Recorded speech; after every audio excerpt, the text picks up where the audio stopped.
Would you all stand, please, so I'll do the opening prayer and the land acknowledgement? As we assemble here today, we respectfully acknowledge the territory in which we are gathered as the unceded ancestral homelands of the Beothuk and the Mi'kmaq.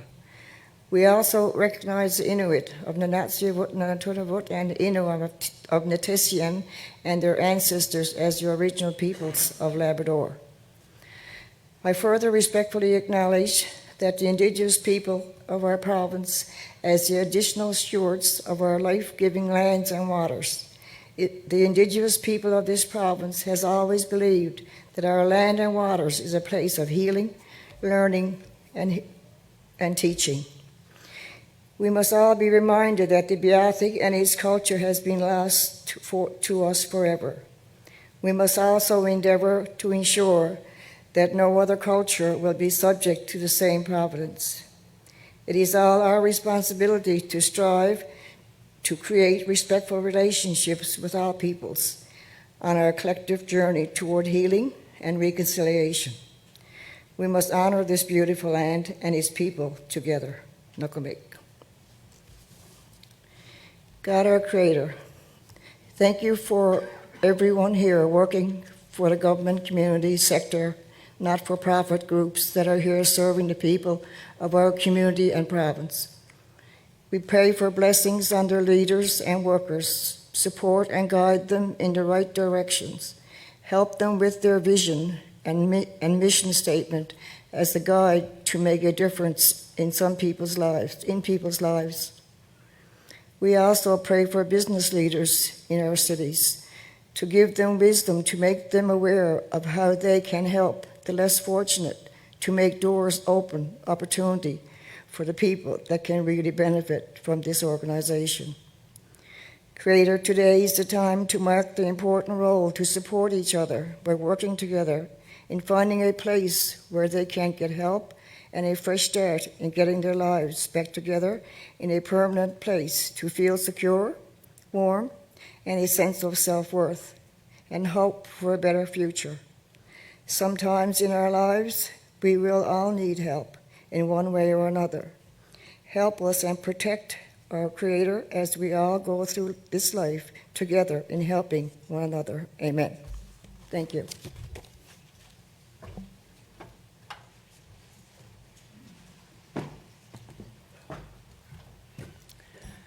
Thank you, Emma. It was a pleasure to have you here and to have you bring that land acknowledgement and prayer to the beginning of our summit. Well, good evening, everybody.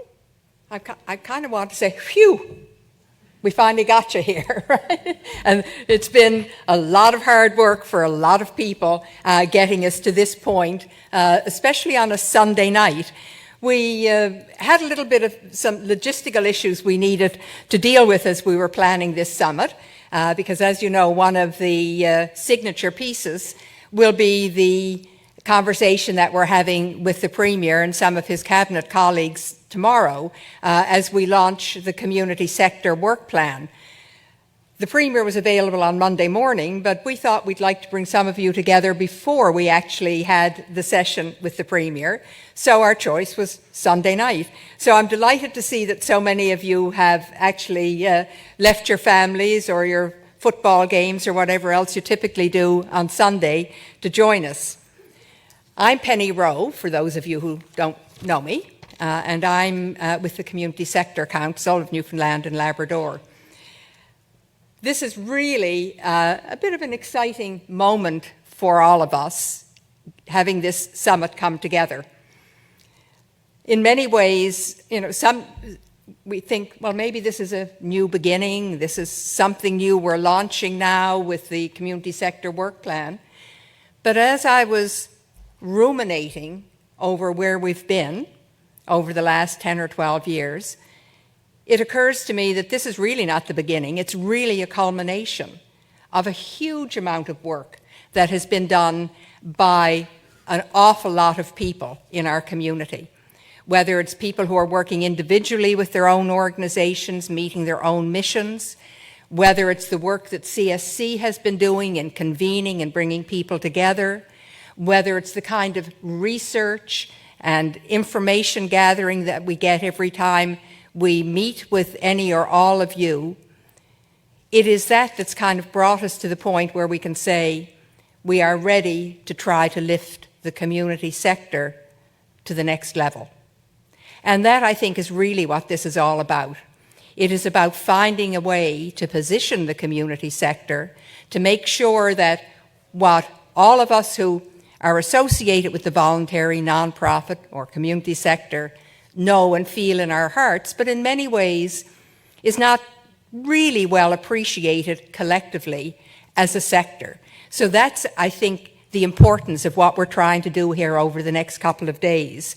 Help us all see how the work that we do individually in our own organizations, in our own communities, how we actually fit together as a sector, how we can support each other, how we can make sure that the work that's so fundamental that you all do is enhanced, if you wish, strengthened, if you wish, how we can build greater capacity, and to state what I said a minute ago, how we can actually find a way of moving the community sector to the next level. So I think that's really the wonderful opportunity that we have here over the next couple of days. If you look at your program, and let me just go through a couple of little details with you, you can see what we have laid out. I'm not going to bother to talk about the next couple of days, except in broad strokes. Tonight, we have a couple of panelists who are going to talk about kind of some of the directions and some of the realities, and to try to just get us warmed up for the next 2 days. Tomorrow morning, we have a full morning session with the Premier and several of his cabinet colleagues, and Parliamentary Secretary Sarah Stugley, who's managed to join us this evening. Sarah, thank you very much for coming. It's a pleasure to have you in the room. Sarah is the Parliamentary Secretary to the Minister of TCII. So that's Tourism, Culture, Innovation and Industry and Innovation. So I think that you're probably the only stalwart who is joining us tonight, but it's a pleasure to have you here. I also want to acknowledge some really important people. People who've been working really hard, number one, to pull this event together. And I'm going to, first of all, ask everybody who's associated with the Community Sector Council of Newfoundland and Labrador, all of our staff, just to stand up and identify yourselves. There you go. Thank you.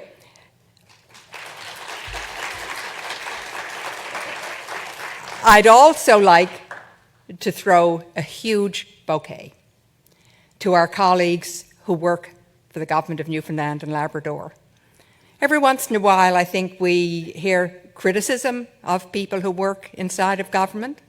Well, I have to say, any thought that any of us who've been associated with this summit, that might have been the truth, have been totally and utterly had that lie put to rest.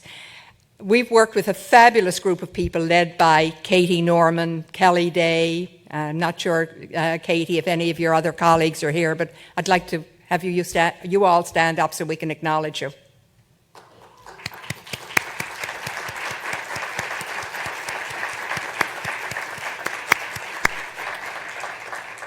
Over the next couple of days, you'll hear us talking a lot about co-creating and working jointly. Well, if ever there was evidence that that can really happen, I think this summit and the work that we're doing, that evidence is with the group we've been working with.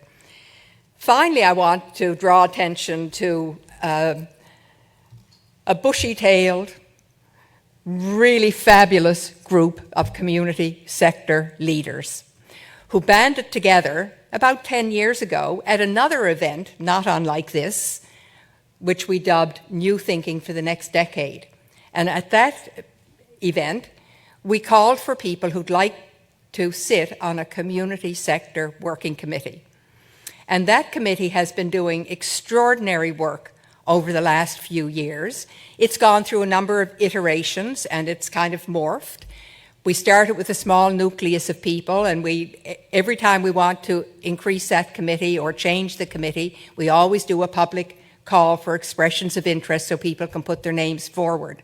This committee has been working diligently, largely behind the scenes, in promoting policy, in thinking of policy issues, of connecting with our government colleagues, and helping us really draft some significant and fundamental directions that we need to push our sector forward. And the group is from all different parts of the province. So I'm going to ask you all to stand up, if you would, so we can acknowledge all of you. And I'm not going to read out all of your names, but if you open your program, you will see right near the beginning a list of all of these wonderful people who've been working so hard over the years. So if the members of the Community Sector Working Committee would stand up so I could acknowledge you.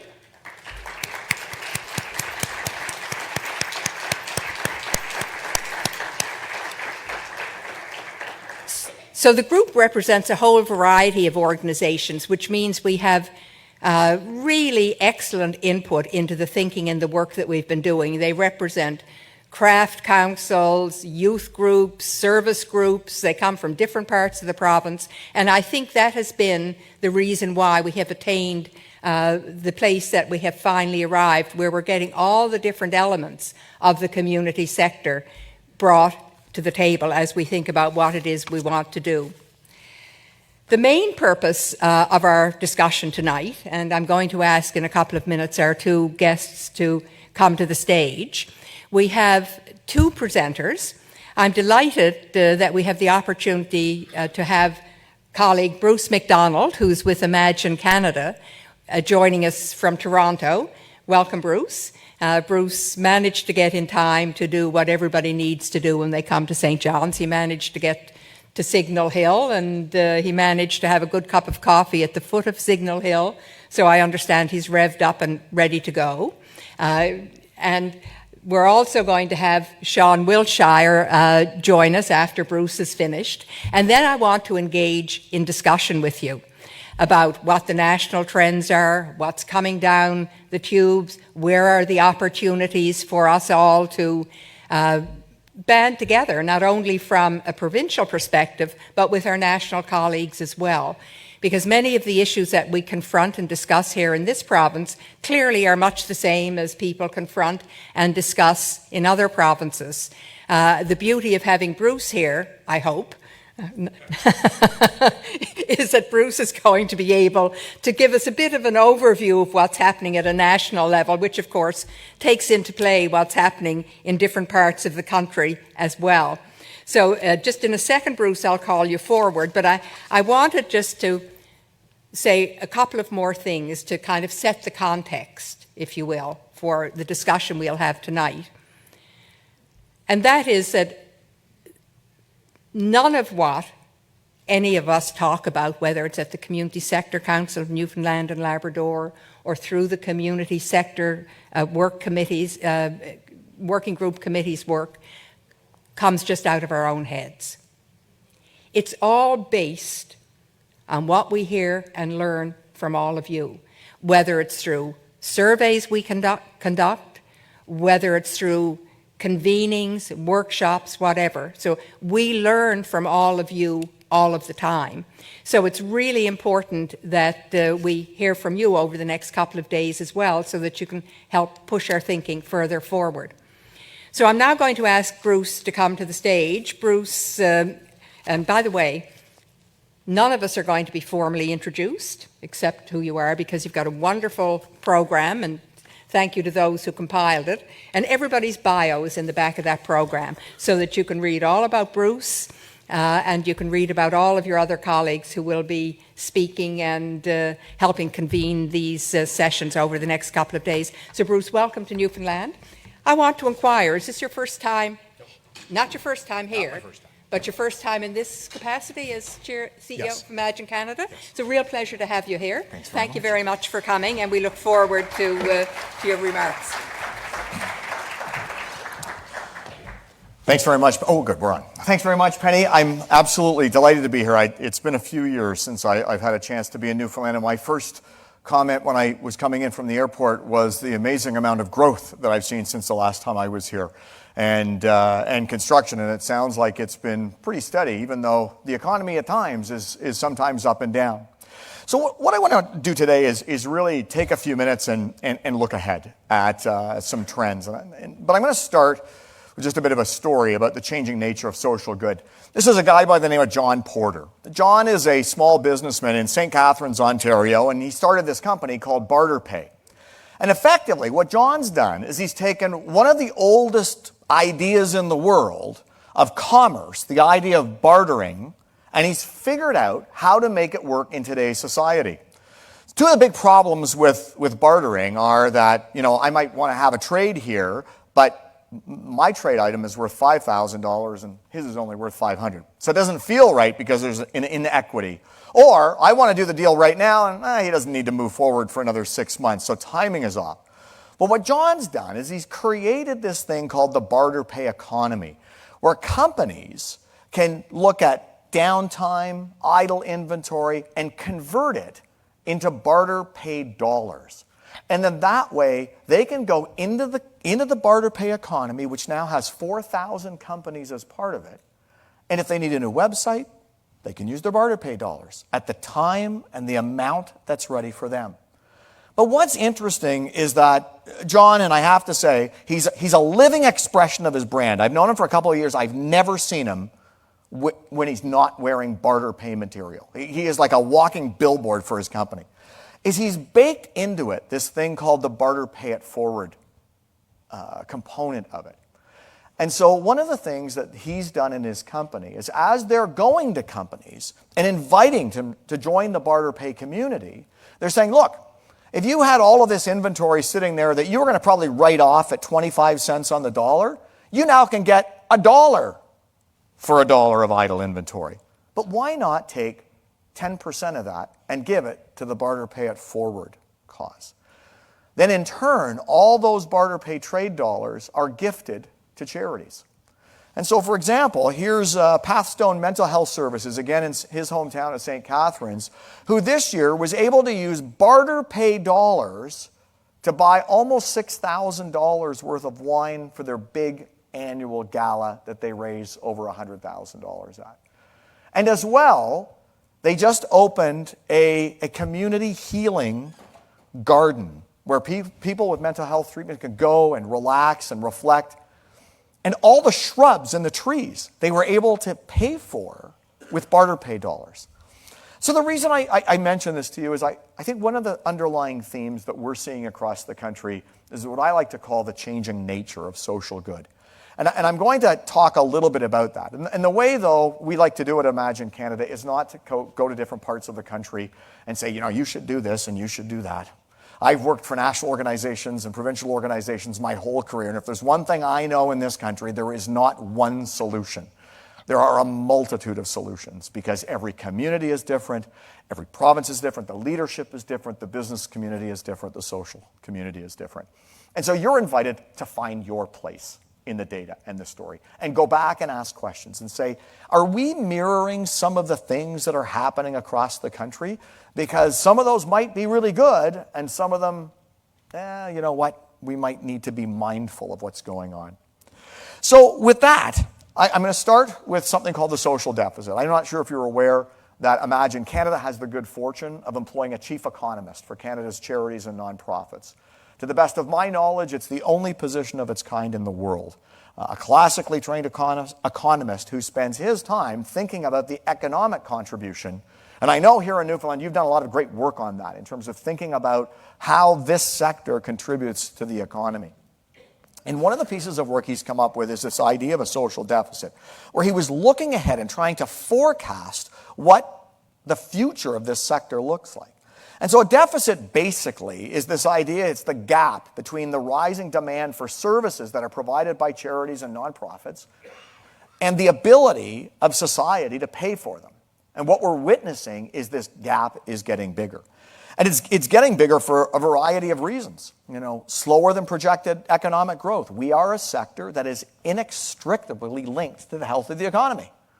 In good times, companies have more, governments have more, people have more to contribute to society. In bad times, not so much. And when you look at the future, the Parliamentary Budget Office, the Conference Board, and respected economists are saying that the Canadian economic outlook for the next 10 to 15 years is likely 1.6 to 1.8% GDP growth, where over the last 20 years it's been closer to 3%.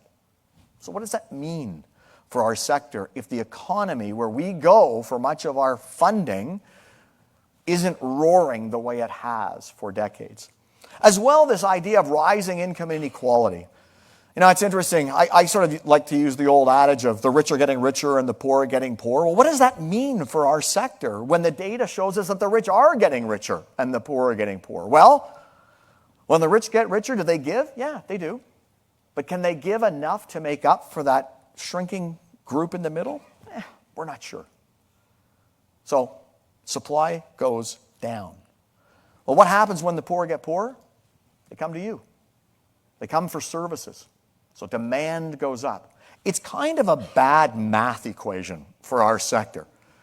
And our chief economist, by the way, this is the motivational pick-me-up portion of the evening, estimates that by 2026 the social deficit will be about $25 billion. And that's a social deficit that will not show up on anybody's balance sheets. It'll show up when you call because your adolescent son or daughter is showing signs of mental health distress. And the answer on the other end of the phone is, I'm sorry, intake is closed for the next 6 months. Or in small and rural markets, organizations simply have to shut down and move on. So for us, thinking about the context, the operating environment in which social good operates in this country is critically important. So, needless to say, there's changes coming for our sector. And I'm going to start off, I'm going to talk about really three of them. And one is this idea of seismic shifts in philanthropy. Last year, in partnership with the Rideau Hall Foundation, the foundation that was established by our most recent Governor General David Johnston, we partnered on a landmark piece of research. It's probably the most rigorous examination of tax filer data that's ever been done, really looking at the patterns of giving from 1985 through to 2014. There's 6,400 data points in there. I'm going to share three tonight because I think they sort of sum it up. Number one, Canadian charities have become more dependent than ever on the affluent. Well, that makes sense. We're smart people. We need money. We go where the money is. But it's fascinating. In 1985, the top 1% of tax filers were responsible for 16% of donations in this country. Fast forward to 2014, the same 1% of tax filers is now responsible for 31% of donations in this country. 1% of Canadians responsible for 31% of donations. So I have to say, what does that mean for organizations? And we're going to come back to that in a second. The second data point that I think is critically important is that those who are in their 70s, 80s, and 90s account for 30% of donations, up again from 16% in 1985. So out of the $14.3 billion that Canadians usually give on average each year, this group in their 70s, 80s, and 90s is donating about $4.3 billion. So as you can see, there are changes coming. And the third one is, that's the older end of the spectrum. What's happening at the other end of the spectrum? Well, younger donors have gone from accounting for 41.6% of donations to 22%. And I often think that young people get a bad rap when we share this statistic. It's interesting, our analysis suggests that young people aren't generous. What it suggests is that their economic starting point as donors is fundamentally different than it was for their parents or grandparents. When you think about kids coming out today with massive amounts of student debt, if they live particularly in an urban center, finding a place to live that doesn't eat up most of their paycheck, and this idea of lack of permanent work, it's hard to be a monthly mission-based donor when you're going from contract to contract and don't know where your next paycheck is coming. So they're finding other ways to engage, other ways to get involved. But at the end of the day, organizations still need money. So it's interesting, as we think about what that means for organizations, think about your donor recognition events. If you got donors in your 70s, 80s, and 90s, did you invite their middle-aged kids to come to the events? Because in the next few years, they're going to inherit all that wealth. Are you talking to young people not through the lens of a donor, but through a lens of being engaged in the cause because they don't have any money right now? But are we going to ignore them for a decade till when they are able to donate, but now they've been cut off from the cause? So the second thing I want to talk about is this idea of the alignment of profit and purpose. And this is a really interesting opportunity for our sector because we think that big things are starting to happen, are about to happen as it relates to this. In mid-August, it was interesting, out of the United States, this group called the Business Roundtable put out a statement. The Business Roundtable is a collection of 200 of the most powerful CEOs of some of the largest companies in the world. And 181 of those 200 signed on to a document that basically said, we're going to redefine capitalism. Moving away from the 1970 Milton Friedman version that basically said the sole purpose of a company is to make profit and to reward its shareholders. And now they've included this as part of a future vision of capitalism, to be supporting the communities in which we work, by protecting the environment, having sustainable business practice or sustainable practices across their business. Basically saying that capitalism, like all other things, needs to evolve and change. That is good news for our sector. In mid-November, Imagine Canada is coming out with a report that's examining the behavior of companies. We've surveyed 65 companies who give about $600 million, and we've also surveyed over 1,500 working Canadians, employees. And so that report's coming out. It's free. You can just download it from our site. But I just want to share a couple of the tidbits in here because it's starting to show a change in the way, in the separation between purpose and profit. The first is that the employees that we talk to, 50% of employees are now considering the reputation of the employer for charitable works before taking their current job. So they're now sitting there saying, when I'm now looking to go somewhere and be employed, I want to know, is this company doing something for the community? And think about it in the labor force of the future. Boomers are retiring. We're already hearing from companies about labor market shortages.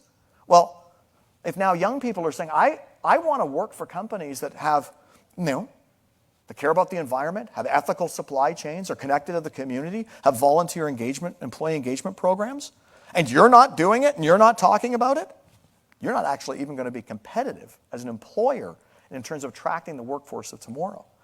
The other one I thought was just really interesting is this idea that employees said that when they're engaged, meaning that they have the opportunity to volunteer through their place of work, they make a donation through their place of work, and their company also gives, they are 2.3 times more likely to stay with their employer for the next 2 years. So just do the math on the cost of employee retention. But the other thing that's interesting in the study is you don't get the benefit unless you do it well. There's a significant difference between those who do all of these things. It's like the trifecta. You got to have all the elements in place before you get rewarded with the loyalty. If you're dabbling in donations, if you sort of maybe say, we'll go paint walls for a day once a year, that doesn't feel authentic to your employees. So the message to corporate leaders is the workforce of tomorrow is looking for this stuff. You better be talking about it, and you better do it well. And if you do, you'll be rewarded. The good news for our sector, it likely means that many companies who haven't thought about this intentionally and strategically are going to get in the game and think about it.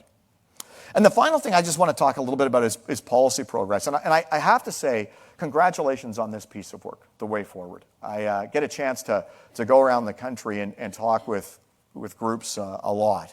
And I have to say that the work of led by the Community Sector Council that has involved many of you across the province, and also having a partner willing to have the conversation in government, this is an outstanding piece of work. You don't often see roadmaps or blueprints in this country that recognize the contribution of this sector and a provincial government saying, you know what, we're going to sit down and talk about it. So kudos to all of you because this is a really significant piece of work. Imagine Canada, we focus our efforts in Ottawa. We're the sort of the watchdogs, if you will, for what happens for charities and nonprofits in Ottawa. And I have to say, over the last few years, it's been interesting times for us. Everything from the announcement of $755 million for social finance, to removal of political activities to allow you to engage in public policy conversations in an unlimited way. Data. The fact that we're able to update the basic core data, we used to say, drives us crazy. We can tell you how many heads of cabbage go around this country every week, but for 12 years we had no idea how many charities and nonprofits there were or people in the sector. It's good news for our sector that there's now 2.4 million Canadians employed in charities and nonprofits, and has grown to 8.5%. We are a vibrant and important part of the Canadian economy. The Senate report of the charitable sector, 42 recommendations to help modernize the regulatory regime to make your life better. And I'm honored to be one of the 3 co-chairs of a new permanent, I always use air quotes with this, permanent advisory committee inside the federal government to help shepherd some of these things along, because it's kind of strange. For a sector that's 8.5% of GDP and 2.4 million Canadians, there's actually no home in the federal government. There's nobody for us to talk to except CRA, and they're the regulator. Their job isn't to create enabling policy. Their job is to police the policy that's created. So this is actually the first step in terms of moving forward on having a home in government for us to be able to talk with, so that the concerns that we hear from organizations in communities, whether it's about taxation or anti-spam legislation, those things that either make your life worse or could make your life better, can really be addressed and move forward. So just the final thoughts around leadership, adaptation, and hope. There are changes coming. In the next 10 to 15 years, as these donors move on and that wealth transfers to their middle-aged kids, we don't know if their pattern of giving will mirror that of their parents. Governments of all stripes are going to go through changes as they look at wrestling and wrangling with their finances. So the leadership of organizations needs to be courageous, it needs to be open to new ideas, and it also needs to be prepared to maybe take a bit more risk. And in our sector, we've been often a risk-averse group. And it makes sense. We don't have big R&D budgets, research and development, safe places to innovate. But I think as you sit at your board tables and you have conversations with staff and board members, it'll be important as leaders to be looking to the horizon, because these numbers, especially on the donor side, suggest that the patterns of giving that have been the financial foundation of the sector for the last 40 or 50 years are going to change. But the good news is we've got 10 to 15 years before it really takes effect. But let's get in the game now and think at a leadership level about what we can do. And it ties into the second point. It's funny, when I meet with a lot of groups, I actually now have come to the belief that the single most important core competency for an organization is the ability to adapt and change. Adapt and change from thinking about its fundraising initiatives, from the service delivery of its offerings. Are they reflecting the communities in which they serve? And I often ask this question, when you were going out and recruiting board directors, when was the last time that you asked a board director, have you led a major change initiative in your company or your volunteer life? Because you think about it. In many times, ideas will come. They'll come from board directors, they'll come from staff, and a powerful voice who's been on the board for a long time might say, you know what, we tried that 15 years ago, didn't work, so we're not going to do it again. Or, I kind of like it the way it is. Wouldn't it be nice if there was another voice that came and said, well, you know what, that is kind of scary. We're not going to have a known. This is going to be a bit of a leap of faith. We're going to join hands and we're going to try this new initiative together, because I did it in my company. And it was scary, but we were able to do it together. But I think that as times continue to change and the pace of change accelerates, that we as a sector need to develop this ability to adapt and change. And the final piece is about hope. This statement comes from a website of an organization. Our orange and black button draws on the refugee flag and symbolizes the life vest so many have had to wear while looking for safety. This button is featured on the left cuff of all of our shirts. And it comes from something called the Taylor Project.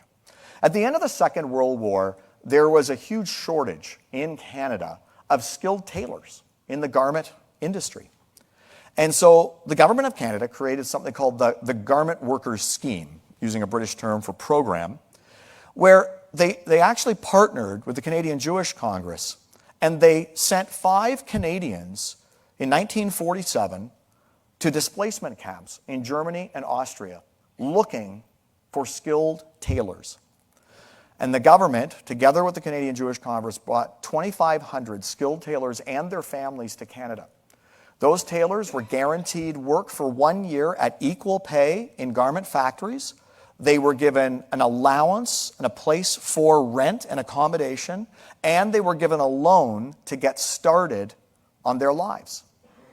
That's 1947. In 2017, the sons of one of those original tailors went to a group in Toronto called Impact, so it's a social enterprise, and said, we want to tell the story of what happened with those 2,500 tailors. And they've been working on a film and a book as it relates to it. For me, what's truly fascinating about this is it really speaks to the contribution of immigration in our country, to the welcoming nature of our country, at a time when we've just come through one of our most divisive elections I've ever seen, where regional conversations, cynicism abounds, and yet we're a sector, I believe, that can actually help build bridges amongst Canadians. It's not often that you're having acrimonious political debates when you're standing side by side labeling soup in a soup kitchen. Or when you sit on a board together to come together for common cause to support people with mental illness. You're citizens and humans working together for the betterment of society. What's interesting is that this has now come full circle, and launching this year is the new version of the Taylor Project, built on the very same foundations of importing people, in this case Syrian refugees, coming to Canada who are skilled tailors, provide wraparound services, but here is where the hope comes in. This is primarily driven by Jewish faith supporting Arabs.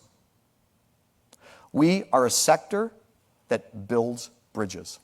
And it's our time to shine in a nation that is truly divided. So as you have your conversations over the next few days, I think there's this wonderful opportunity to build communities, to reach out in ways that, we're not hearing from the leadership of our country, but we do it every single day because we come together for common cause, and that's to help the people in our communities. Thank you so much for the invitation to be here tonight.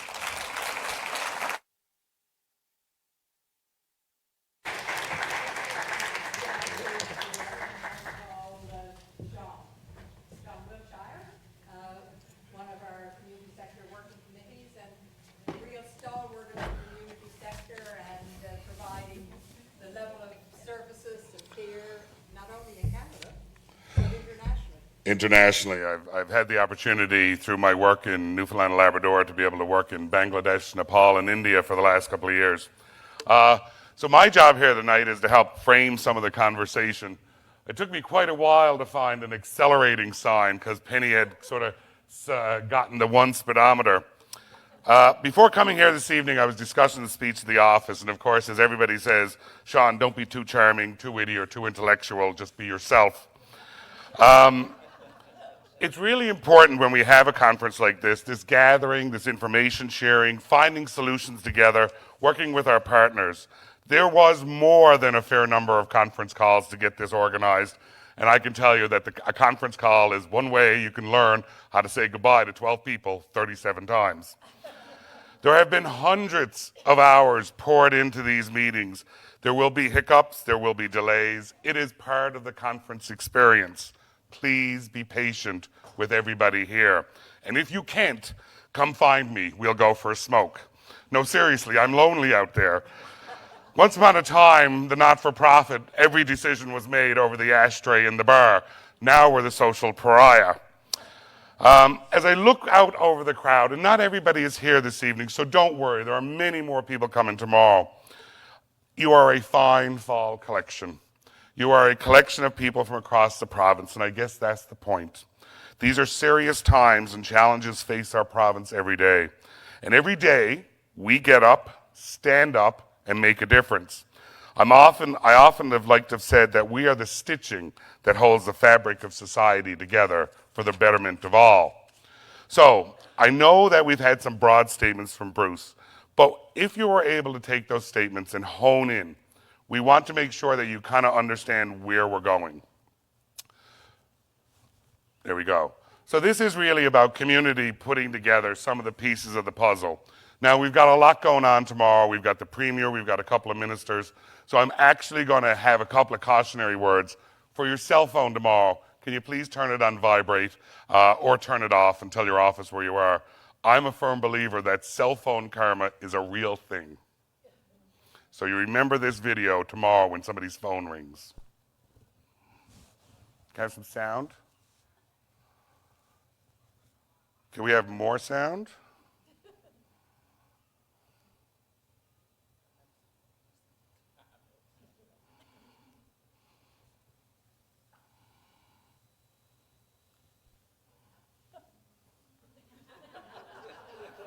I feel like Harry Potter.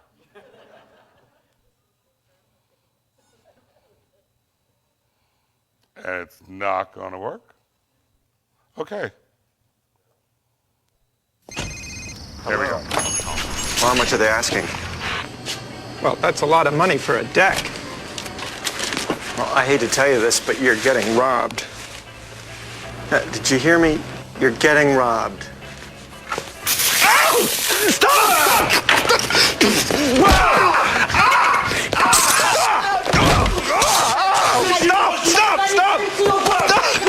No, I'm not saying that'll happen to you tomorrow if your cell phone rings.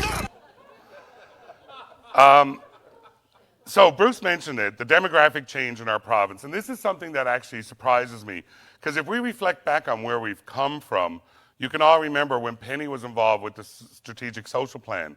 We knew through the regional development boards, through the processes, that our demographics were changing. I don't think we've paid enough attention to that, and Bruce pointed it out. I wanted to give you a couple of examples how change is making your way into your workplace. First of all, the Canadian workforce, and Bruce pointed it out. People are getting older. So in 2017, there was more people over the age of 65 than under 15. So there's also that transfer of wealth from the baby boomers to the next generation. We have the baby boom generation from 50 to 69 making up 27% of the population, and compared to 18% 2 decades ago. And it's really interesting. I had a conversation with a colleague tonight who's just been sort of taking some time to make a career change. And she said to me, it's amazing the minute you turn 55 to 60, people discount what you know, that somehow because you go over a particular age, you don't know anything anymore. And then we have this particular magic underage, because I've been doing this since I'm 21. And I remember going to meetings where a person actually said to me, and Sean, how old are you? And I, with all my muster, my suit on that I bought that day at Tip Top, I'm 22. And the woman across the table looked at me and she said, I have a dish towel older than you. So I've never forgotten that there's a magic number we all live in, and we need to go on the shoulders of those numbers to get people that are really, have great ideas. This is the population triangle for Newfoundland and Labrador. The blue line on the outside is Canada. So as you can see, we don't fit the population scheme of what Canada currently has. Newfoundland and Labrador, we are older. To give you a little bit of an idea of what's going on from a birth rate, the population, the fertility rate worldwide is plummeting. How many people come from a very large family? So I have 17 brothers and sisters-in-law. 17. I have so many nieces and nephews, we just call them the children. I don't know how many there are. I forget their names. But we don't have 12 children anymore. People don't have those number of people. So this is also a concern. From a local flavor, now again, I'm keeping in mind that this is 2011, but we always concentrate on the big cities. Let's look at some smaller places. Dover, Springdale, where the populations are changing. Ballorem, down 8% so it's only 45 people, but it's not only those 45 people, it's their experience that they took with them when they left. To look at some other communities, Clarenville, St. John's. Clarenville saw a huge increase, but what's going on in Lancy-Clare? 12.5% increase in population. So these are some statistical analysis that what's more interesting is what will the next census say, and can we see and identify a trend? So we really are trying to take the conversation in a different place. I really want to reframe the debate. I don't want to talk about what we need. I want to talk about what the community needs, and through that, how we can help. So I want to have new conversations. I want to expand the view of the conversation we're having. What is our work valued at? Not only in money, but in contribution. We always reflect on other things we've done. Very often it's hard to reflect on ourselves. How many people believe that their services have saved government preventative dollars, right? So it's not only what we do, it's that we're preventing future costs. And how many people believe that their work has impacted the economy of the very community they live in, right? So we have to get to a new value proposition. We have been for too long, the charitable sector is the poor third cousin who comes for dinner and sleeps on your couch. That is not us. What does your community think you do? You often see those memes, what do people think you do? And I'm always having conversations because the one I hear the most, and I work with people who have disabilities and going to work, the one I hear the most is, you must find your work so rewarding. The paycheck's not bad, but yes, I'm doing this totally for the rewarding experience. People forget that we are solving problems. What do you really do? If you want to know what you really do or what other people do, go home and ask your kids what they think you do. There's a real honest opinion of what you are viewed as. Let's not forget that. What do your friends and neighbors think you do? This is an important question, and I don't think we've ever given ourselves the consideration of how to tell people you're helping the community and they live in that community. And why are you valuable to the community? And what would happen tomorrow morning if none of us were here? Where would all the people, businesses, community, and engagement processes be without the committed people? And how do you show your value? How do you tell somebody that by getting them a job and helping them become a tax-paying Canadian participating in the economy, that is value? How do you determine somebody's worth? Well, we've got to get better at giving an idea of how we do that. In fact, I've always said it's time to stop selling what we do and start selling why we do it. This isn't about what we do, it's the reason we do it. We're serving the community, we're building the community we want to live in. And we need to evolve our perception of ourselves. Failure isn't a mistake, failure is a learning opportunity. How many businesses have failed and been reborn as something else? But if a not-for-profit fails in their services, that's it, never to be done again. How many times have we heard we're going to do an innovation project? And you do the innovation project, and it has great results, and it is very successful. And then you go to somebody and say, we'd love to do this again. Oh, no, we can only do that once. We can only be successful. We know what we are doing, and we need support to solve these problems collaboratively. We drive change in the community.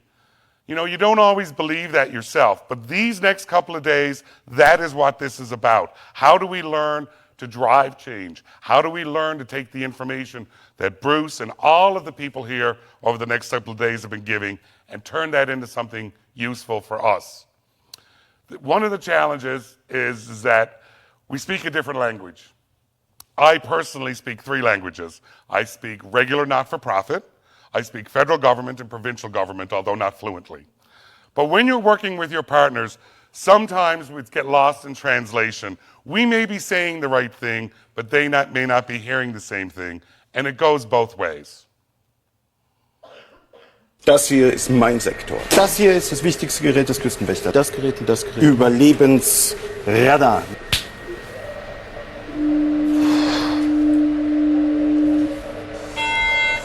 Mayday, Mayday.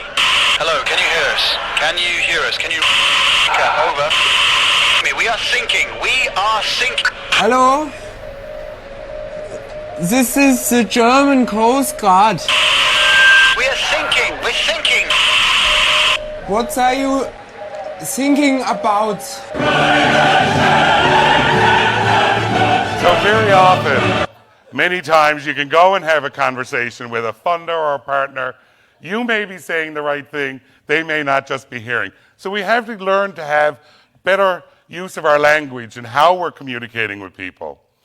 So I know you're all professionals, so as I get ready to come to an end on just sort of bringing some ideas about how we can talk about a success. I know that in the not-for-profit, some people say, well, you know, all of you are doing different things. You're an executive director one day, but we are professionals. And so I have this test to show everybody here that you are a professional and you're qualified to be here. So, how do you put a giraffe in the refrigerator? That's a question. That means you answer. Leon, how do you put a giraffe in a refrigerator?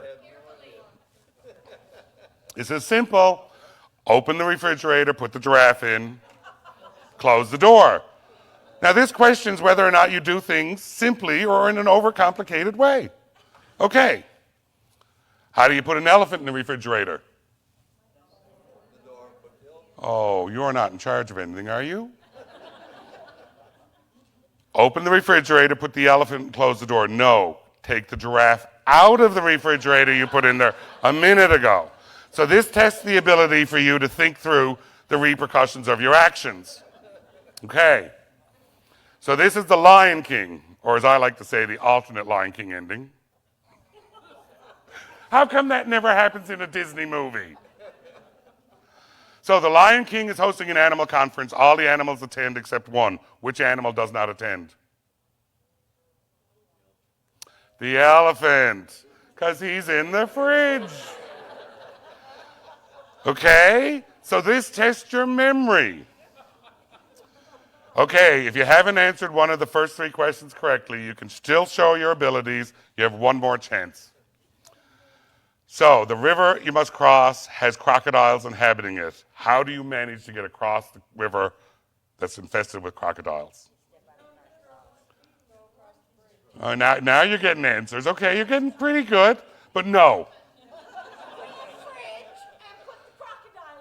You swim across, Donna. Why? All the crocodiles are attending the conference.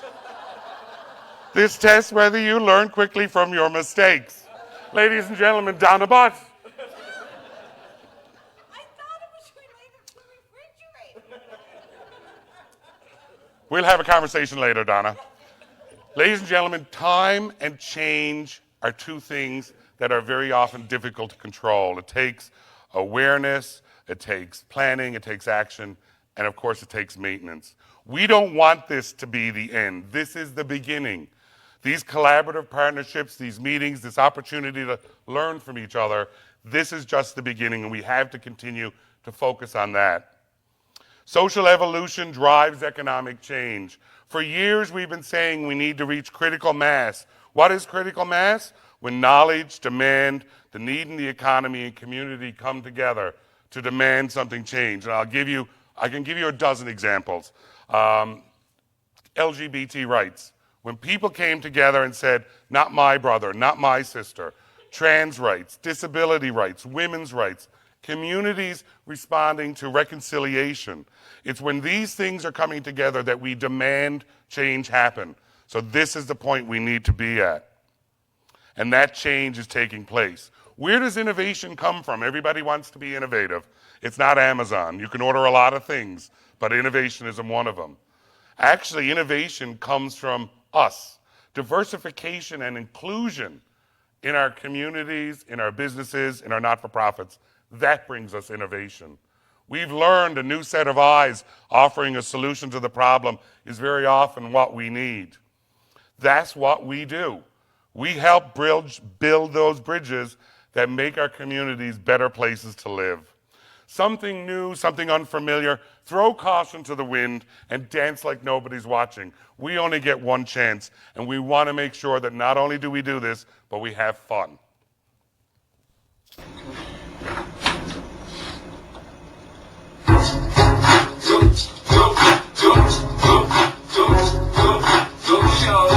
It's your birthday.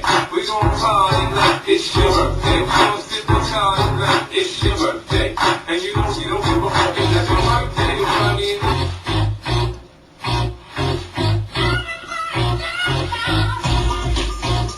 And obviously he does not know somebody's taping.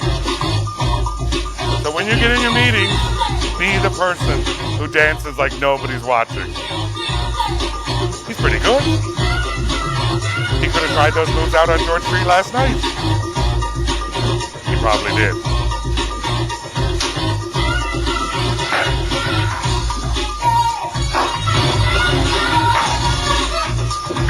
It's an Air Force college, and it's one of the funniest videos I have.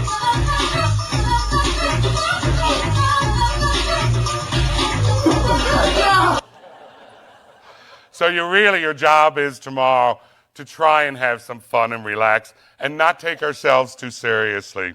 Be creative with your solutions. Dear Santa, if you leave a new bike under the tree, I will give you the antidote to the poison I put in the milk. Timmy. Somebody check all the waters tomorrow. And never forget that in the community sector, there are many, many, many hidden talents. Bereit? Ja. Hallo, ihr Heimwerker. Jetzt zeigen wir euch mal eine richtige Obi-Hammer-Werbung. So, mal was anderes. Wir zeigen euch, wo der Hammer hängt. Ach so, probiert es zu Hause nicht aus. Das tut weh. When I watch this video, I'm always wondering, how did this gentleman discover he had this skill? So, dann will ich mal den Nagel auf den Kopf treffen. Watch. Da bin ich gespannt.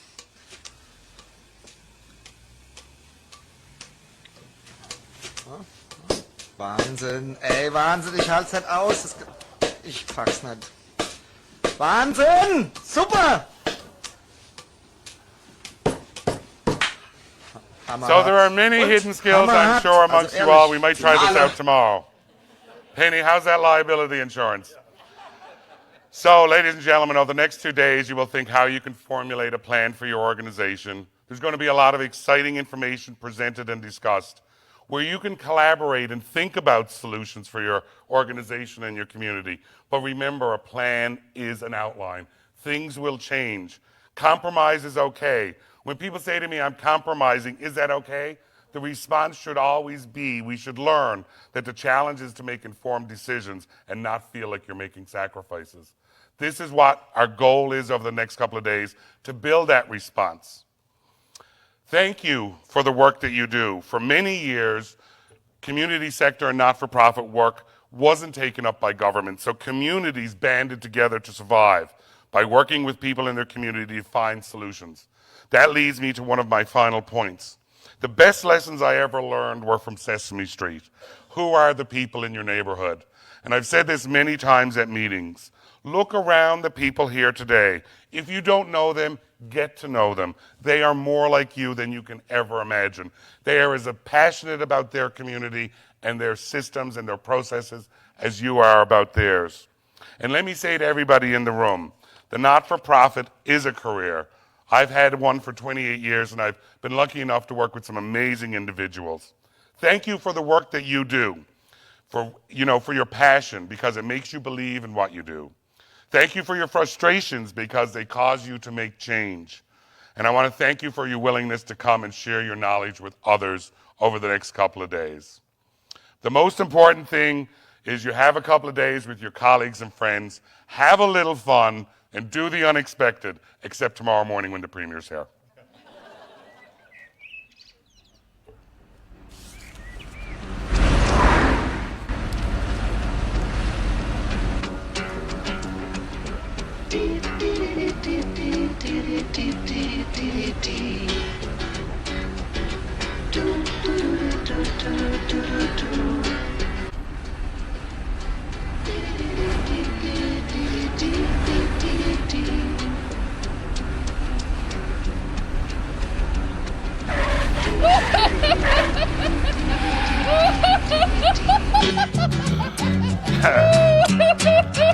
So, ladies and gentlemen, it may be the early bird that gets the worm, but it's the second mouse that gets the cheese. You don't always have to be first. If you enjoyed our time together, my name is Sean Wilshire, and if you didn't, my name is Anthony Robbins.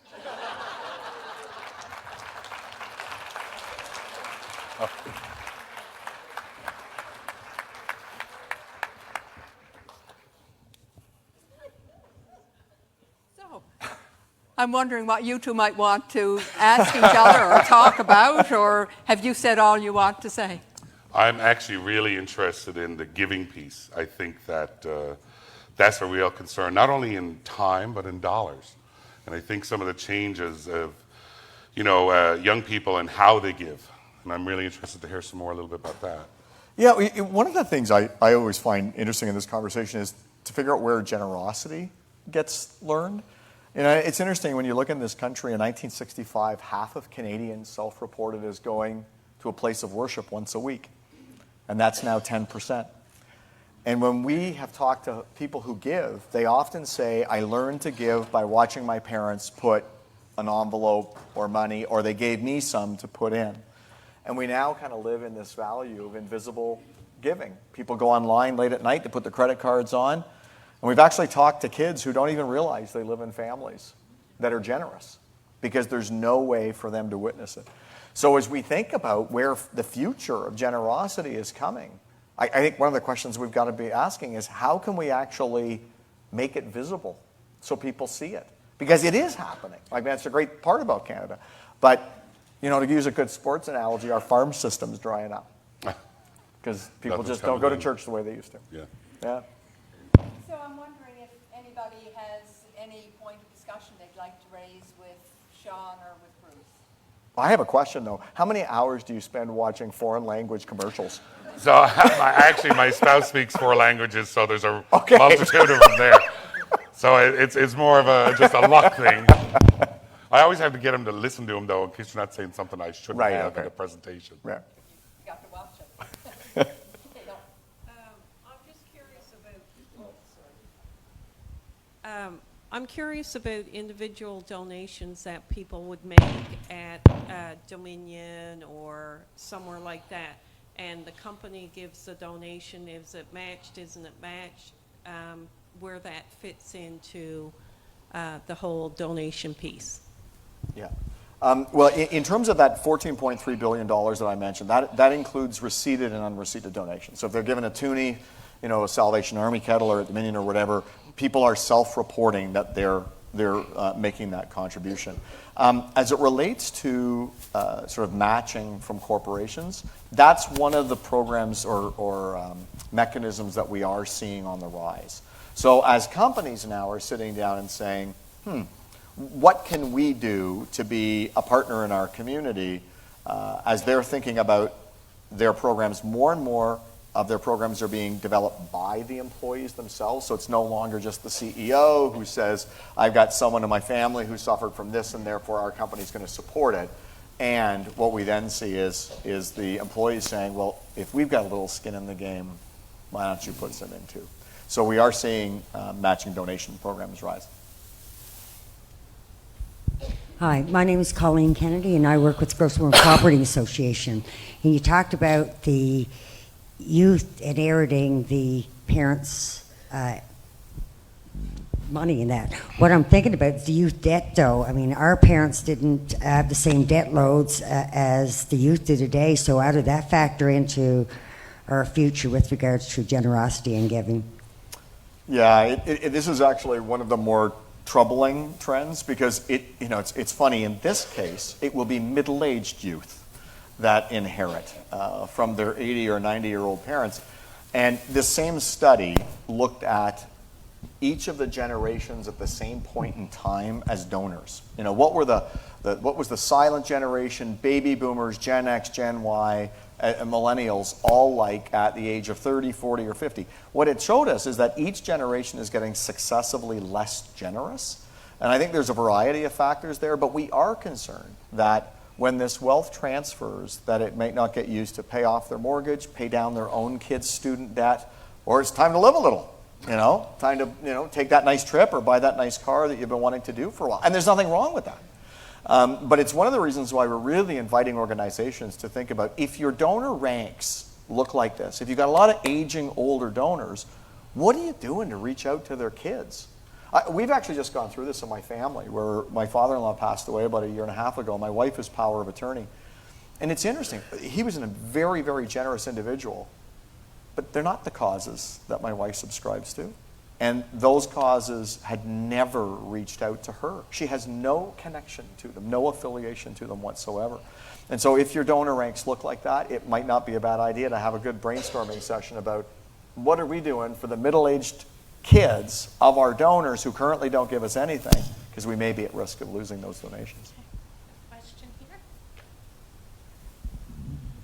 Bob, my name is Neil Hamilton. First of all, I would like to say that your presentation was so thought-provoking and really, truly excellent.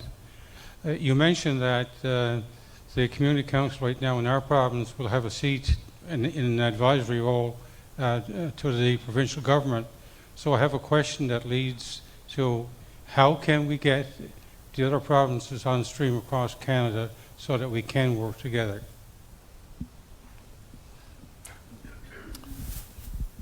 I think that these events, these making the connections, this partnership, these relationships, that's the only way we can build the capacity. I mean, the demographics that we talk about, and I mean, Penny can talk about it, is the province is shrinking. Like the unemployment rate in Newfoundland and Labrador dropped almost 2 points in the last couple of months. It's not because more people are going to work, it's because we have less people.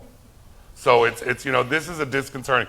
And people say to me all the time, okay, well, it's fine for St. John's. I mean, the city will survive. Okay, that's great. But there's labor market challenges in the city, and you only have to go around to any service industry to see how these things are being affected. Demographically, we are in a very challenging spot. So partnering with other provinces, and we are doing that now. I mean, we're partnering with New Brunswick and PEI on a project because we don't have all the resources, but they've got some, we've got some, and collectively we're able to solve a problem. But the one thing I would say to you is that these are the events where you will meet the person to help you solve that problem in your community if you talk to people. If you come here and you stay by yourself and you don't have those conversations, you're going home with less information. The real goal here over these next 2 days is to build these partnerships with the folks that are here. The other thing I want to say is that it's also a learning opportunity. One of the challenges in the not-for-profit is that often we don't have a lot of money for professional development or education or learning, new learning. This is the opportunity. So maybe it's getting involved with the working committee. Maybe, you know, the best part that I like about this stuff is I participate in what's needed for my organization, and they're still doing lots of other stuff, but I get to participate in the stuff that I needed to help solve the problems that are affecting our community. And you know what? Here's well, depends how interesting the conversation is tomorrow. When was the last time social good ever appeared on a First Minister's agenda? Probably never. But this province, quite frankly, with this roadmap, this plan, is kind of a shining example for the rest of the country to say, here's how the sector and government can come together on common cause about the health and well-being of our communities and the fact that this is an economic driver of the province. Maybe ask the Premier whether he'd be willing to actually talk to other premiers about it. I know we'll support it. We'll back it whatever we can. Sorry to the government people in the room, because I know that you're probably squirming at the thought of that. But you know, I realize that until at some point there's actually political will around these conversations, it'll be hard to elevate it. If there's a champion here, then wouldn't it be great for the rest of the country to see that get mentioned? Bob, that was exactly my point, and you hit the nail right on the head. Thank you.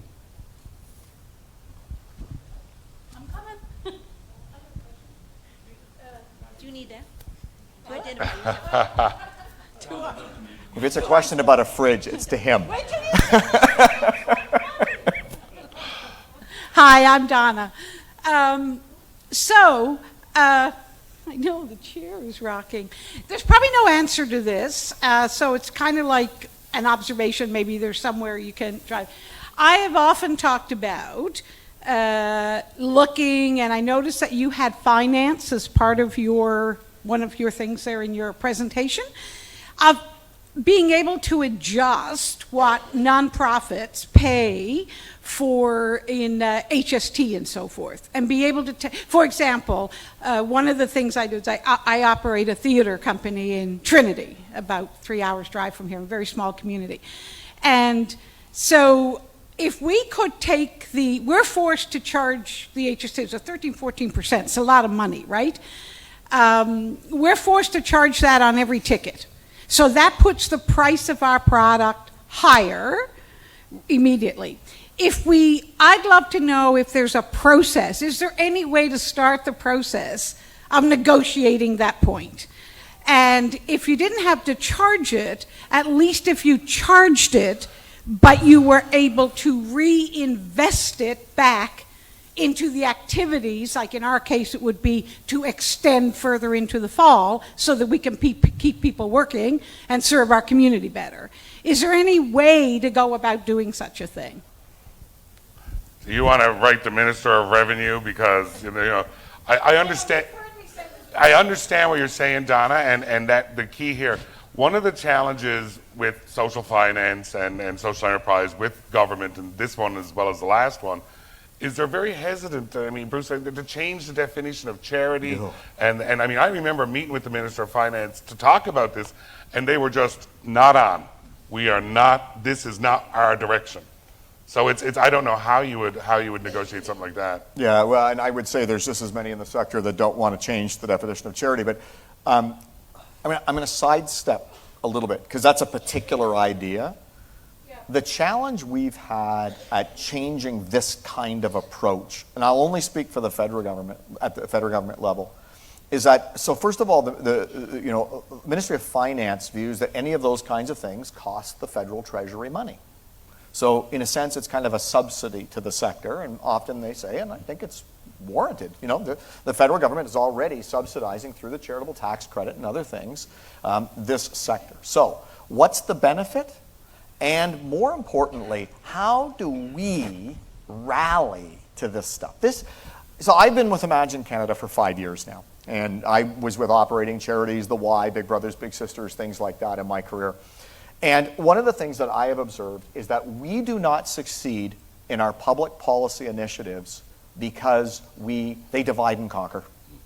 We do not come together with 2 or 3 top priorities and say, you get these done, and you help us, and then we move on to the next 3, because we all want all of our priorities to be one of the top 3.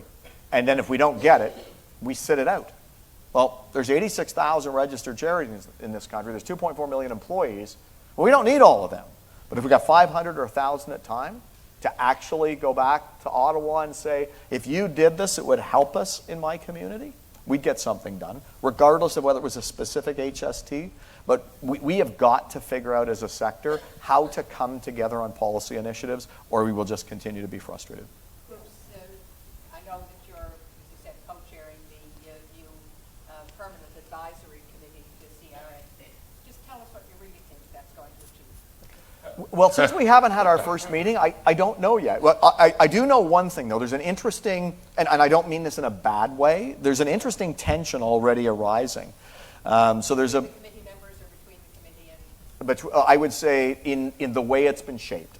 So it's been set inside CRA, which again is interesting because it's not a policy-making body. It enacts policy.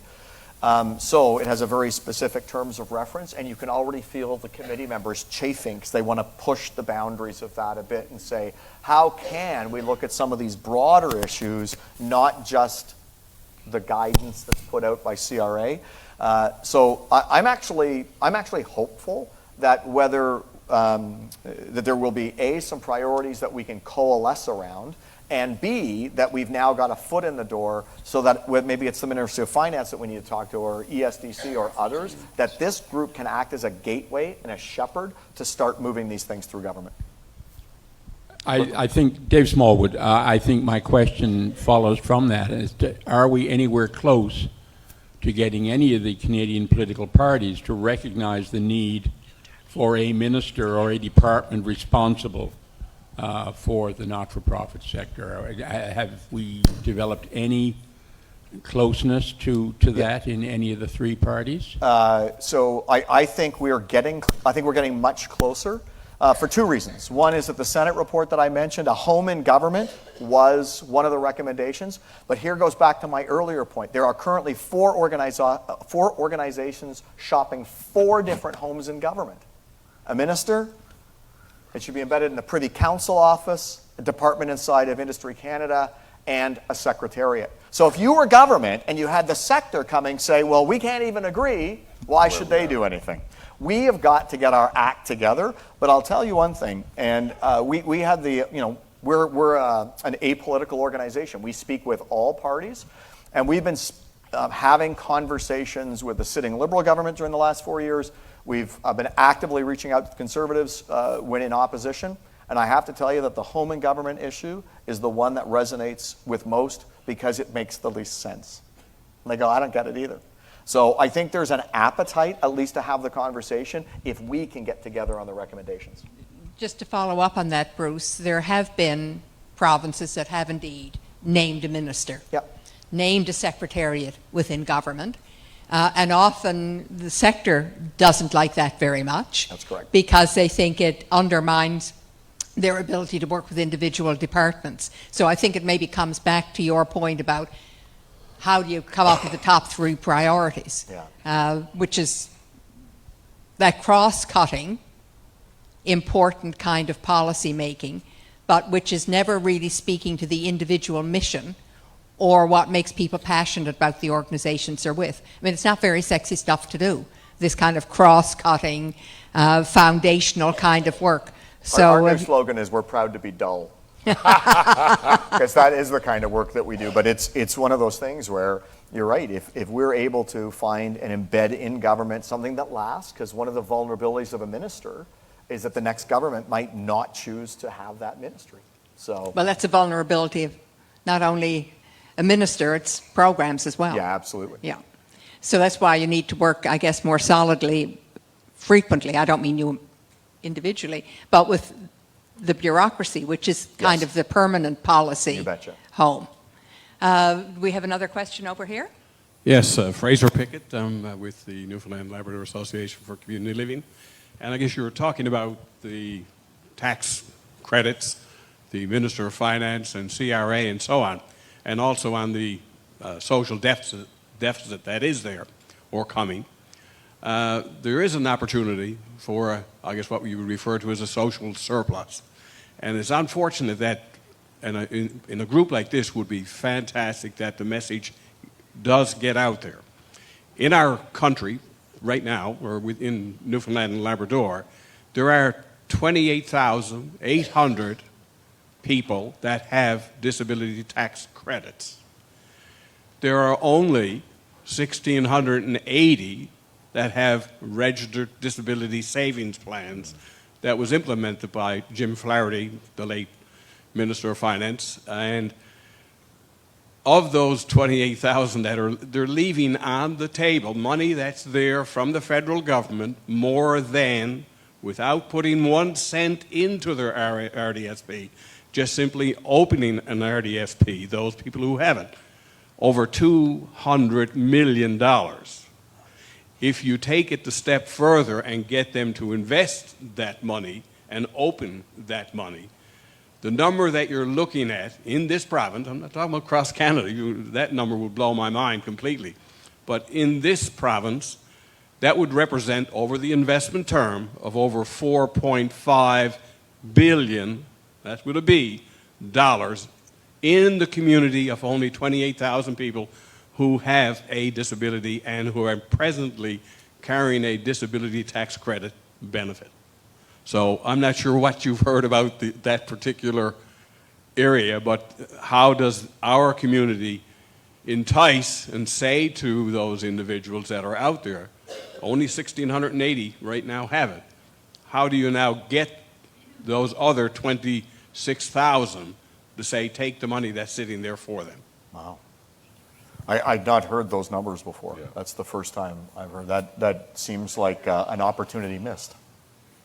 And I think the same could apply to the Canada Learning Bond for young children whose families are under a fairly modest income, not low income, but modest income, and the take-up is paltry, so the money is there and it's not being used. And one of the things I want to raise, just as we get ready, is the community sector has a couple of issues. One of them is transitioning people out, retirement. You know, I've been doing this for 28 years. How much more people are going to expect people to stay on? The other thing I want to talk about is that in the community sector, it's a disproportionate gender issue. A lot of the folks that are in the community sector are women. I want to give you an example. Last year, I had a I did some day-long training with the family resource centers of the province that serve thousands of people every single day. 99% of the people who work at family resource centers are women. Wages are lower, services are, the challenges they have. So I think if we're going to talk about all the challenges the sector have, we also have to talk about gender inequity and the role of women in the workforce and the equality that goes with that. Well, and to push it even further, whether male or female, it's a Yep. question of how we ensure that there's decent work that gives people the opportunity to choose the nonprofit sector as a career of choice. Yes, absolutely. Yeah. We have a question here. Hi, my name is Mary Barter, and I work with the Community Education Network. And I want to look a little bit, if I get your input, I guess, on how we actually value the work that we do. 10 plus years ago, my organization participated in a SROI, Social Return on Investment. We looked at the numbers and would say, oh yeah, this value is true. And we're nonprofits, so we're always writing proposals all the time, okay? That's what we do. And we actually use some of those numbers in proposals. But it was, for the most part, discounted. Because there's no way you bring this value to community. So I guess my question is, moving forward, if we're looking at trying to put a number on our value, are those the type of research pieces that we're going to be using? I did the social return on investment. Krista and Shelley, who are my colleagues in my office, it became a really in-depth... We should just tell Bruce this was a Oh. whole year-long process. I've read it. Yeah. It was great. intense. Because every time I'd have a meeting with Krista and Shelley and I'd bring up a question, their answer was, so what? And that was the question we were always saying in social return on investment was, so what? What does that mean? I had the same response. So I had a meeting with a particular government official, a minister, and I was promoting my social return on investment. For us, it was $3.01 return for every $1 invested. And I remember the minister looked at me and was incredulous that I could say this. And then I said, Minister, okay, I'll tell you what, I'll split the difference. Let's just say it's $1.50. He's like, oh yeah, that's better. And I said, that's still better than anything you're getting on your pension plan. So it's also how you frame it. I mean, because those proxies that we use for the social return on investment, those things also evolved. And so doing some more research, I didn't have a chance to talk about it tonight, but tomorrow morning some of my comments for the Premier are around, we need more research. And I know that as community sector, we panic when we hear the word research because we think of bean counters coming in to count our beans and then going to take them. But what you can actually do with research is change your organization. Through that social return on investment, Avalon Employment completely changed itself. How we interact with our folks, how we track our theory of change for those folks. I can't say enough how fundamentally it caused us to look at ourselves a little differently. And I think that also helped us then sell us a little differently. And I think that, you moved away from a charity model of, oh, those people, pat, pat, pat, to one of empowerment. And I felt very powerful when I could go in and have a conversation with somebody and talk about my ROI. Because the return on investment is usually something you only hear at the bank, right? So this is a new way of talking for us, and we've got to learn how to do it a little better. And sorry, if I can just jump.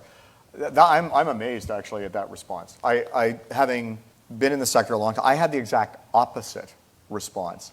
So in my last job with Big Brothers Big Sisters of Canada, we did two studies. One was a 5-year longitudinal study on the impact of the programs, and the second was a social return on investment study. Armed with both of those, they changed the nature of the conversations. This was no longer about charity. This was now about investment. And it shifted the language and the perception, and this wasn't just exclusively government. These were individuals, and these were foundations, who now said, I can get it. I used to go into these, because it was 18-1, by the way, was the number, and say, I dare any financial planner in the room to get me 18-1. Yeah. Like anybody. I'd be happy with 2-1. Yeah, exactly. But I'd say persist, because I think that you may be ahead of the game right now, but that kind of thinking and that kind of language will be a game changer. Hey, folks. Josh Smee from Choices for Youth here. Quick addendum on that. I think that's one place where there's a bit of a federal-provincial split that's worth watching, because the feds are very enthusiastic about SRI right now. So we're doing a big federally funded social innovation project, and one of the conditions of funding was that we had to do a social return on investment report on it, and they had a contractor we had to work with, and so like ESDC is bought all in, but I think there is a really interesting conversation about why that hasn't carried over into every provincial jurisdiction.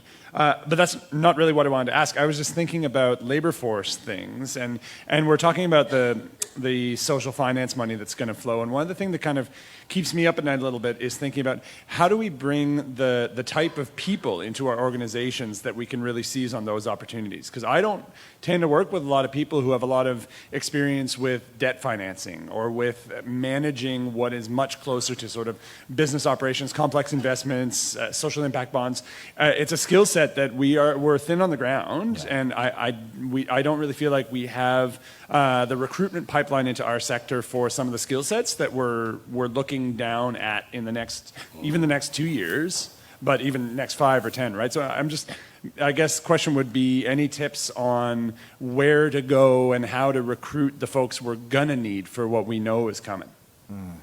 Yeah, it's a great question and a very astute observation. I mean, I think first and foremost, boards of organizations and senior staff need to recognize that very fact and say that if we are now moving into earned income opportunities that require investment models, it's not the same as a fundraising model, and the operations will look very different than they have from a charity perspective. You know what? I don't have a really good answer. The only thing that really strikes me on this is I think this may be one of those areas that really cross borders, not just provincial borders, but globally.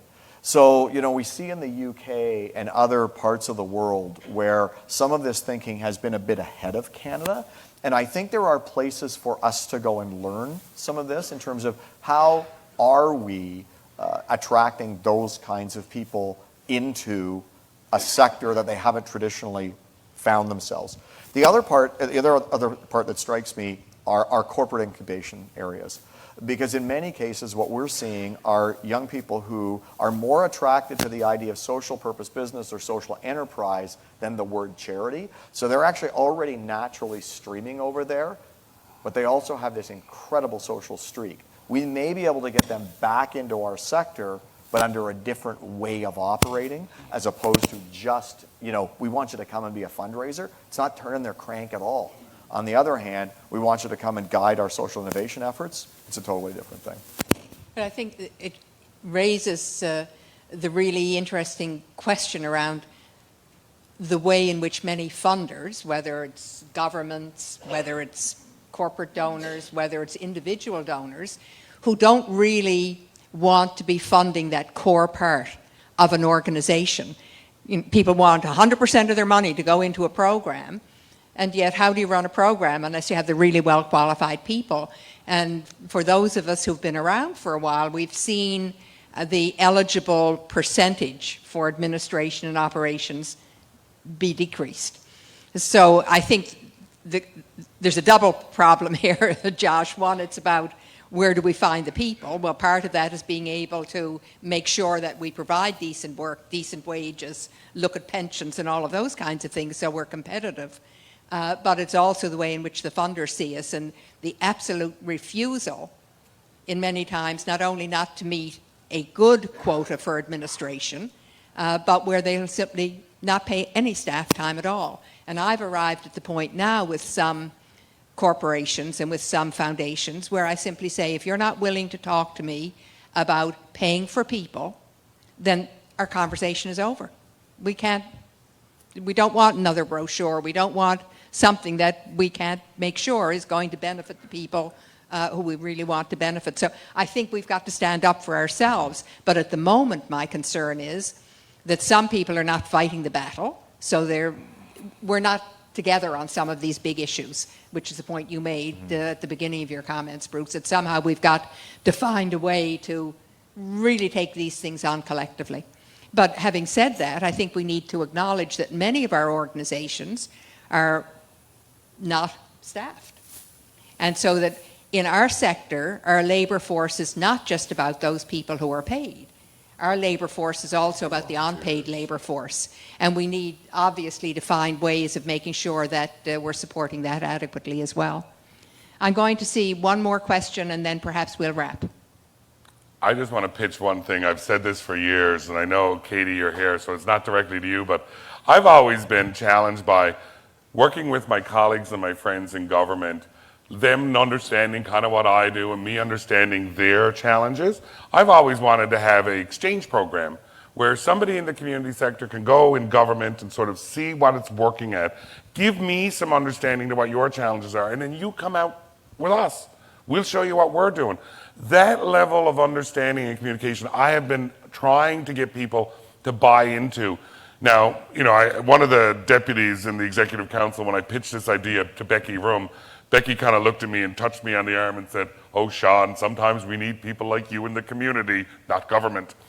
So I don't know if that was an invitation or a disinvitation, but it is a great opportunity. How great would it be for us to be able to bring somebody out from tourism and culture into an actual tourism operation or community group and give them that level of understanding. So I throw that out there even for a conversation if anybody's interested.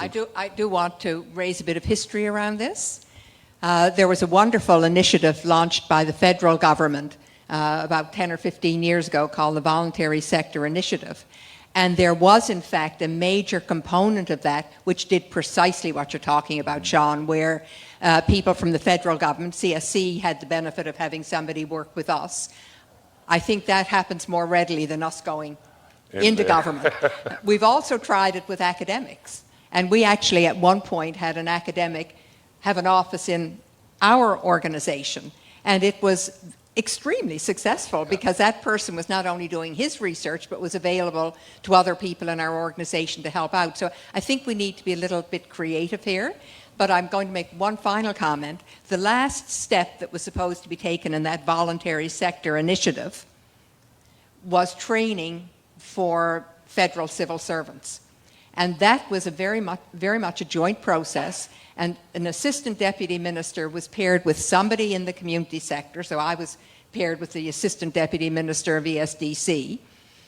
And we were going around meeting with federal civil servants, like with the federal councils, to train them to understand better about the nonprofit sector. But then when the administrations changed, that program was cut, and it was the end of all of that brilliant work that was being done. So these aren't new ideas. Our problem is we can't maintain traction. Well, but they're still alive. I mean, when the Liberal government was looking at the Social Finance Fund, an Imagine Canada staffer was seconded to ESDC and actually held the pen on the file.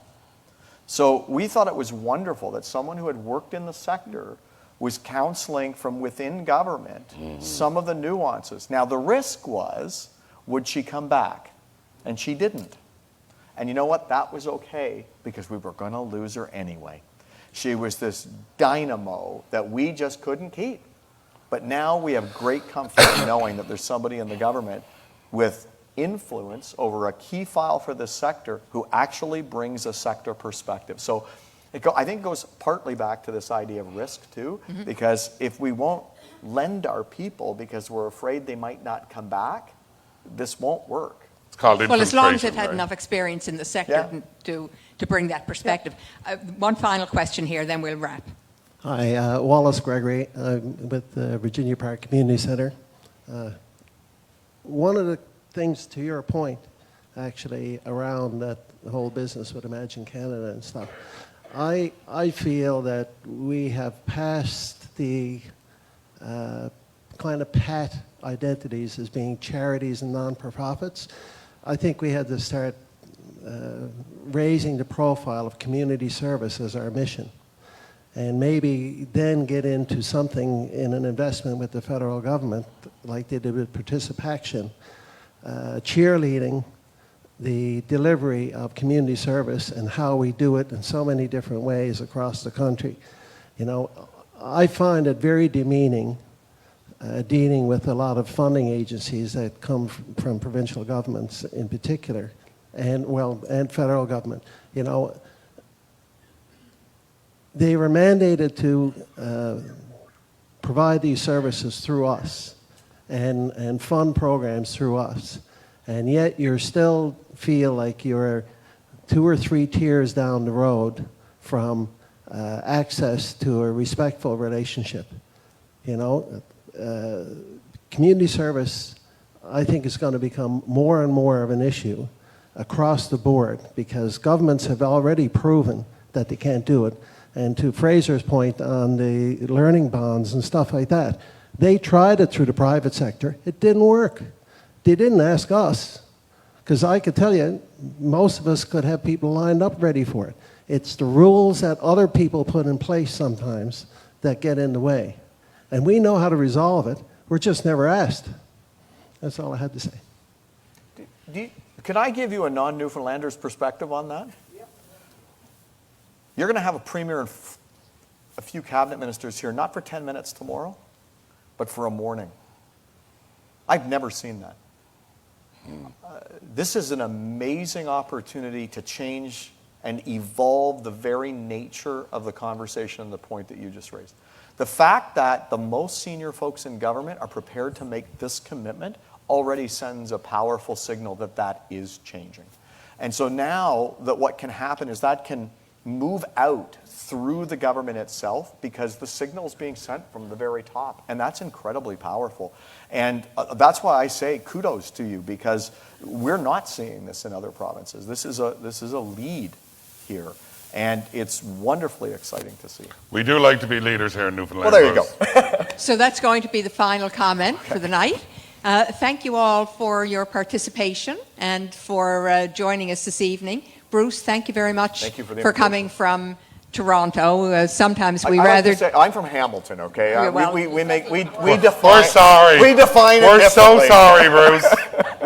we do say sometimes rather rudely that the hobbit our universe. But, you know, that's why I say I'm from Hamilton.